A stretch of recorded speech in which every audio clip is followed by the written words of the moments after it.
നമസ്കാരം, ഞാൻ ഡോക്ടർ അനുജ വർഗീസ്, പുനർജിത്ത് ആയുർവേദ ഹോസ്പിറ്റലിലെ ആയുർവേദ ഫിസിഷ്യനാണ്.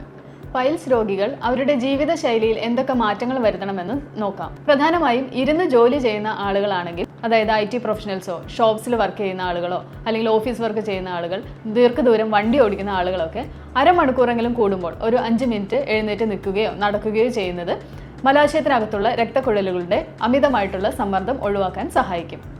അതുപോലെ ദിവസേന ജിമ്മിൽ പോകുന്ന ആളുകൾ സ്ഥിരമായിട്ട് അമിതമായിട്ടുള്ള വെയിറ്റ് എടുക്കുന്നത് ഒഴിവാക്കുന്നതും നല്ലതായിരിക്കും.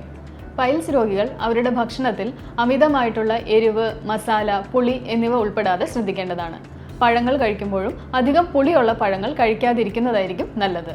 നോൺ വെജ് ഭക്ഷണങ്ങളിൽ കൂടുതൽ ആളുകൾക്ക് ബുദ്ധിമുട്ടുണ്ടാക്കി കണ്ടിട്ടുള്ളത് ചിക്കൻ, അയല, മത്തി, ചെമ്മീൻ പോലെയുള്ള മത്സ്യങ്ങൾ ഒക്കെയാണ്. പ്രത്യേകിച്ച് സീ ഫുഡിനകത്ത് അലർജി പ്രോട്ടീൻ്റെ അളവ് കൂടുതലാണ്. ഇത് ചില ആളുകളിൽ ഇൻഫ്ലമേഷൻ അല്ലെങ്കിൽ ശരീരത്തിന് നീര് ഉണ്ടാക്കാനുള്ള സാധ്യതയുണ്ട്. ഇതുമൂലം പൈൽസിൻ്റെ ഒരു അവസ്ഥ കൂടുതൽ ബുദ്ധിമുട്ടിലേക്ക് നയിക്കാനും സാധ്യതയുണ്ട്. ഉറക്കക്കുറവും പൈൽസിൻ്റെ ഒരു പ്രധാന കാരണമാണ്. നമുക്ക് വരുന്ന പേഷ്യൻസിൽ അധികം പേരും നൈറ്റ് ഷിഫ്റ്റിൽ ജോലി ചെയ്യുന്നവർ, ഓവർനൈറ്റ് ജോലി ചെയ്യുന്നവർ, രാത്രി വണ്ടി ഓടിക്കുന്നവർ, പുലർച്ചെ എഴുന്നേറ്റ് ജോലിക്ക് പോകുന്നവരൊക്കെ ഉണ്ട്. ഇങ്ങനെയുള്ള ആളുകളിൽ കൃത്യമായ ഉറക്കം ഇല്ലാത്തത് മൂലം ശരീരത്തിൽ നീർക്കെട്ട് ഉണ്ടാകുവാനുള്ള സാധ്യതയും അതുമൂലം പൈൽസ് പോലെയുള്ള രോഗങ്ങൾ ഉണ്ടാകുവാനുള്ള സാധ്യതയും കൂടുതലാണ്.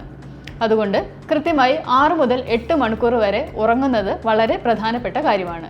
അപ്പോഴാണ് ശരീരത്തിൻ്റെ പ്രവർത്തനങ്ങളെ ബാലൻസ് ചെയ്ത് ഇത്തരത്തിലുള്ള ജീവിതശൈലി രോഗങ്ങളെ പ്രതിരോധിക്കാൻ സാധിക്കുന്നത്. Tablets, an Ayurvedic solution for piles.